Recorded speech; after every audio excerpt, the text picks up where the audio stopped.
Olá, tudo bem? Eu sou a Tainá, estou aqui mais uma vez gravando o podcast Team com o episódio 5, que é o Poder, Perseverança e Propósito. Estamos aqui com o Vinícius.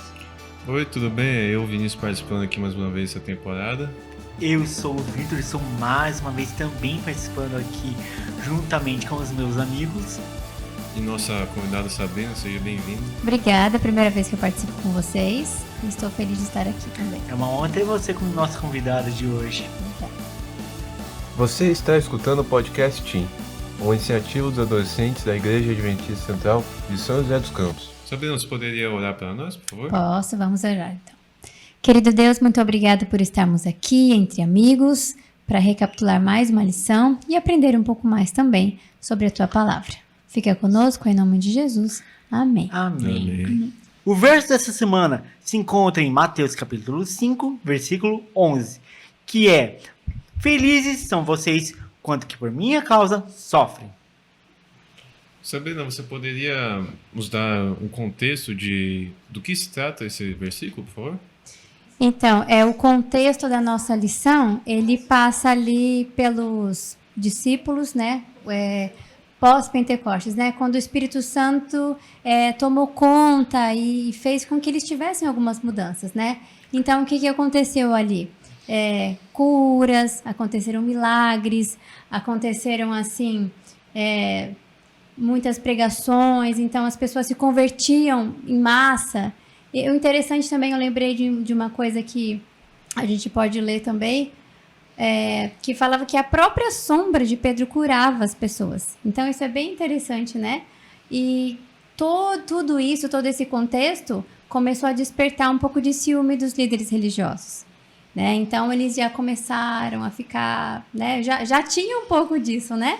Só que isso começou a se intensificar porque muita gente começou a aderir ao movimento e, lógico, que quando isso acontece, esses grandes movimentos em massa sempre acaba despertando o ciúme de alguém. O que mudou na vida dos discípulos para que eles não tivessem mais medo? Eu diria que o que mudou na vida dele foi a presença de Jesus, a certeza que eles tinham, né? De estarem ali, toda aquela movimentação, aquela alegria. Porque Jesus, ele transforma, né? Jesus, ele nos transforma. Então, a partir do momento que a gente sente, a gente consegue, assim, ter certeza, né? Eles tinham visto muita coisa, eles tinham vivenciado, e eu acredito que isso mudou a vida deles. Sabe qual que é a diferença que você acha entre medo e o temor? O medo, normalmente ele é um sentimento ruim. Quando a gente sente medo de alguma coisa, né?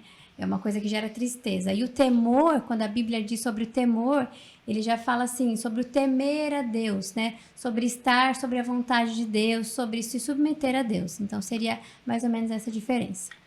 É tipo reverência também, né? Sim, sim, com certeza. Com certeza. E ali, eles estavam sendo vistos por muita gente, né? Então, naquele momento ali, fala que, né, mesmo sendo presos e açoitados, eles entenderam que era necessário obedecer a Deus. E é interessante quando a gente consegue chegar nesse nível, né? É uma maturidade espiritual muito grande. A gente entender que, mesmo que não seja do jeito que a gente quer, do jeito que a gente gostaria, mas que a gente consegue, assim, estar sob a vontade de Deus. Tem mesmo uma música. Com tanta dor. Sim, mesmo com tanta dor. Tem uma música bem interessante que é do Adoradores, e ela fala assim: eu te peço um milagre, mesmo o milagre não estando ali. O milagre de eu aceitar a vontade de Deus. Então, o amor deles era tanto que eles tinham esse poder, esse milagre, essa reação. O conflito, grades versus anjos. A inveja é o medo dos líderes religiosos. A inveja, ela, nesse caso ali, né, ela acarretou um pouco de medo dos líderes.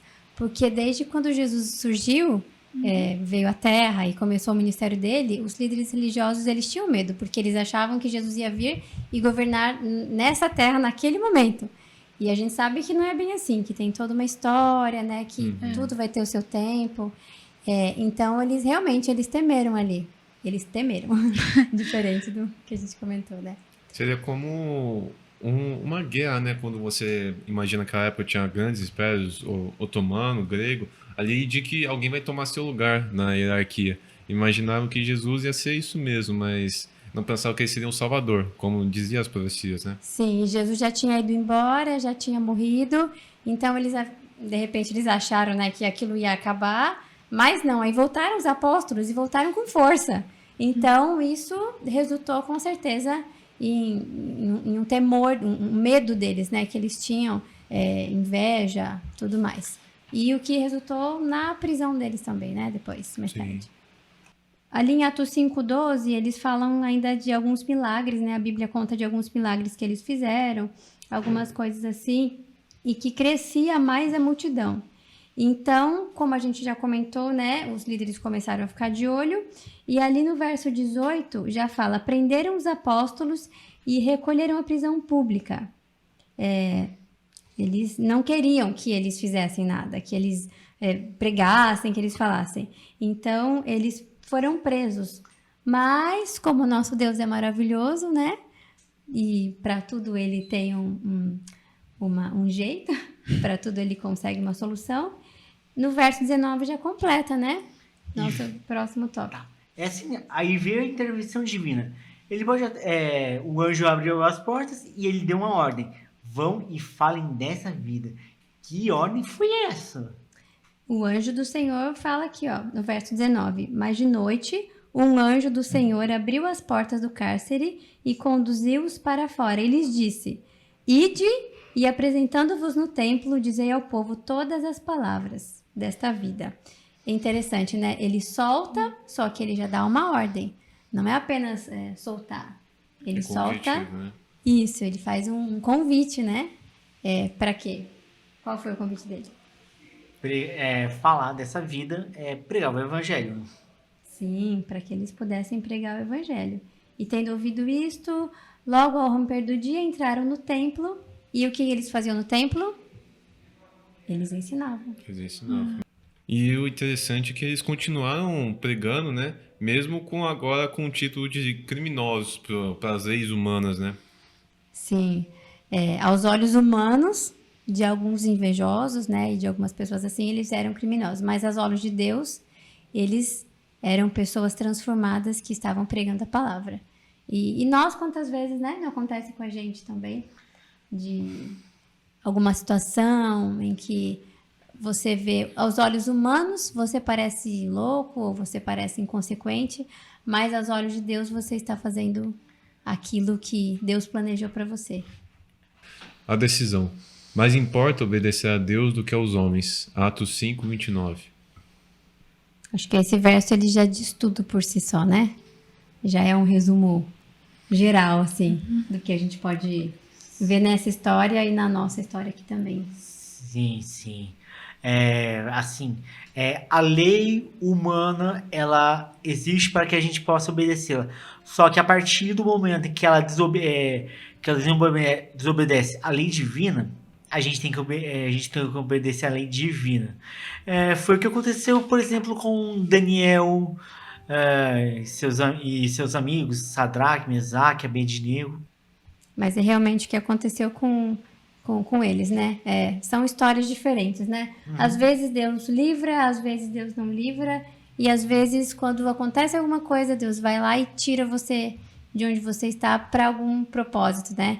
Para alguma coisa. E aqui, né, o conselho de Gamaliel: se a obra é de Deus, ninguém pode pará-la. E uma reflexão interessante aqui, né? Tenho reações semelhantes às dos apóstolos diante dos problemas em minha vida?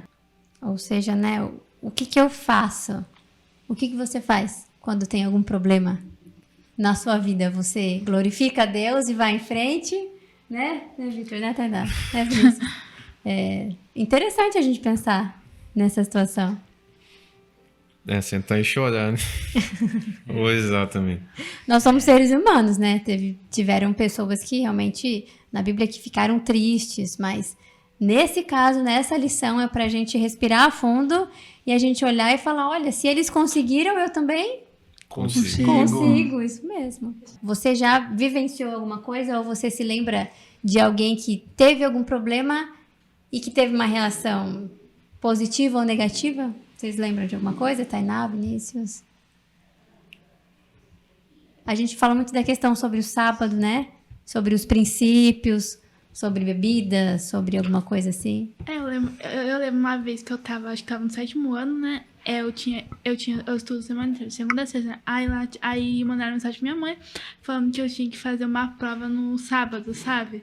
Aí conversou com a escola, aí eles deixaram fazer durante a semana, que eu orei e tal, aí deixaram fazer durante a semana a prova pra me passar de ano. Olha só. Então, você foi fiel.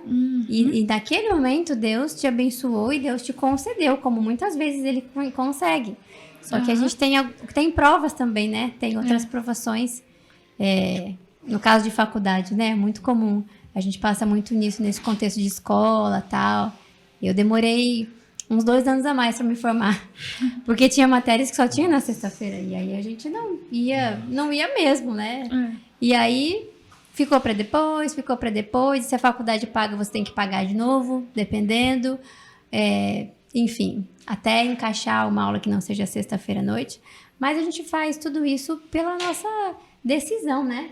Pela fé e pelo poder de Deus também. O segredo da alegria.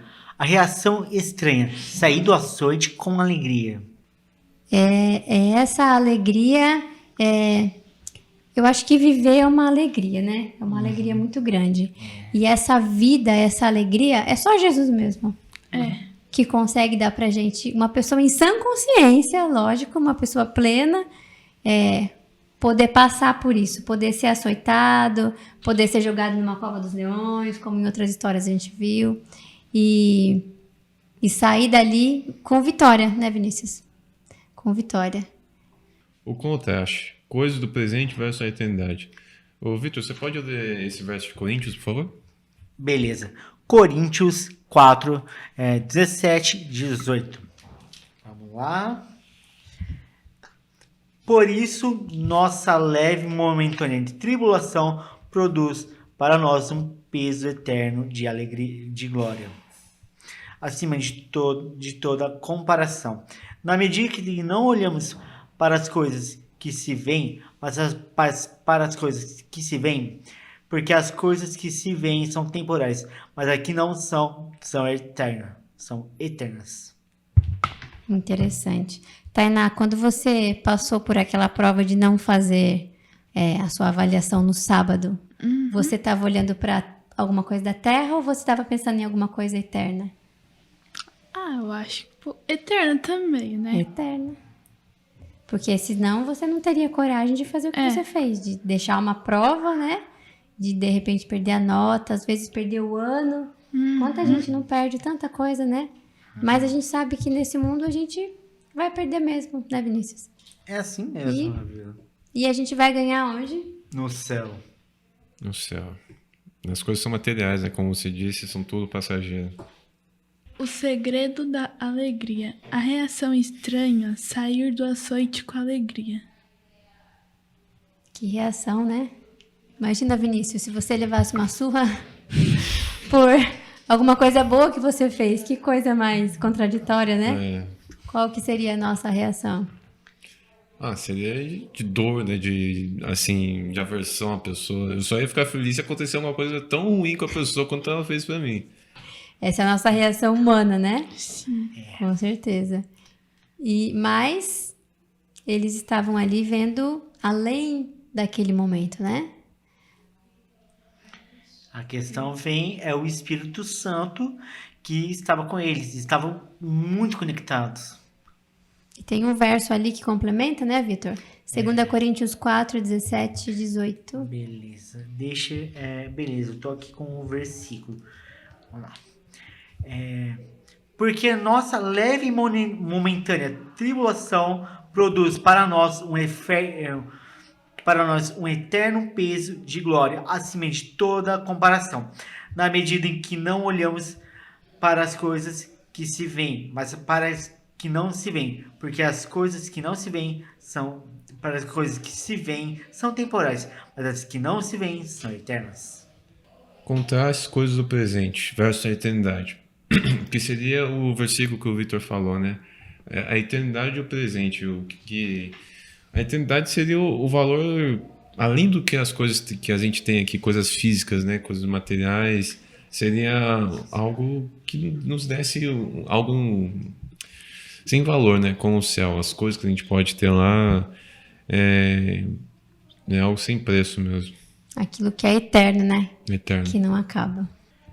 E o que nós podemos fazer de forma diferente de hoje em diante para melhorar a maneira de lidar com os problemas? O que a gente pode fazer? Tainá, Vinícius, pessoal que está em casa também pode refletir com a gente, né? O que nós podemos fazer? Eu acho que vem a questão da gente ter fé e a gente aceitar mais o Espírito Santo. Eu acho que confiar mais em Deus também, né? Confiar e pedir ajuda pra gente nos problemas que a gente tem, né, na vida, eu acho. Essa questão da fé é muito louca, né? Vendo casos assim, você pensa, isso é possível, ser açoitado, você tá no risco da morte ali e ser grato, manter a calma por essa fé. E é algo que realmente as pessoas devem ter consigo, né? Mesmo o problema podia ter sido pior, então se a gente se desesperar, ele vai com certeza ficar pior. Eu acho que a fé, a calma e a gratidão andam tudo junto ali. Com certeza. A fé é a certeza de que mesmo a gente não vendo, Deus está presente ali naquele momento. Agora estamos chegando ao encerramento, que pena, né? E vamos falar sobre o script de Deus para você. Estamos usando apenas uma fração do nosso potencial. Isso é pra gente refletir, né? Você já parou pra pensar que você tá usando só um pouquinho? Que Deus fez a gente pra muito mais? Já parou pra pensar, Vinícius? Nossa, só uma fração. Caramba, eu pensando que eu tô dando 50% pelo menos. Nós fomos feitos para muito mais, né? Nós fomos moldados para fazer muito além do que a gente faz. Mas isso é interessante que a gente pode pensar, se eu tenho tanto potencial, eu vou canalizar esse potencial para uma coisa boa, uma coisa que Deus me criou para fazer. E aonde você precisa de mais coragem? Aonde você precisa canalizar o seu potencial? Isso é interessante, né? Os jovens aí, o que você acha? No geral ou na vida de vocês, assim? O que vocês acham? Onde vocês precisam canalizar isso, né? Nossa, eu acho que o equilíbrio, né? Eu acho que não tem como você manter uma fé ali se você não tem o equilíbrio da sua mente, seu coração. Tudo isso é algo só, né? E por incrível que pareça, consegue se misturar, consegue ficar um longe do outro, mas você vai ter paz, só vai conseguir ter o significado da fé se tudo estiver junto. Com certeza. E você permite que o Espírito Santo habite em seu coração hoje? A gente falou muito nessa lição, a gente falou muito de fé, mas a base disso tudo é que eles receberam ali o poder do Espírito Santo. Então, você precisa permitir. E como é que a gente permite que o Espírito Santo habite no nosso coração? Vocês têm ideia? O que vocês acham? Mais conexão com Deus, né? Oração, ir para a natureza, leitura da Bíblia, leitura da lição. É isso. É meio que batendo na mesma coisa, mas é quase isso. E não é. Comunhão. Comunhão, isso mesmo. A gente acha que às vezes é muito simples, muito básico, muito prático. Mas é um conjunto, né? Essa frase eu achei muito interessante. Estamos usando apenas uma fração do nosso potencial. Então, você tem muito potencial. Você tem muito potencial. Você tem muito potencial. Nós temos muito potencial. Então, que a gente possa se lembrar disso. De usar o nosso potencial. Encerrando mais um capítulo aqui dessa temporada, você sempre será bem-vindo de visitar aqui, comente, curte e, por favor, continue nos acompanhando que em breve nós voltaremos. E a gente quer agradecer muito a Sabrina pela sua participação hoje no podcast. Você está convidada a sempre que der participar do nosso podcast. Com certeza. Agradeço também a companhia de vocês. E estamos juntos para usar todo o nosso potencial para a honra e glória de Deus. Com certeza. Então, nós ficamos por aqui. Tchau, tchau. Tchau!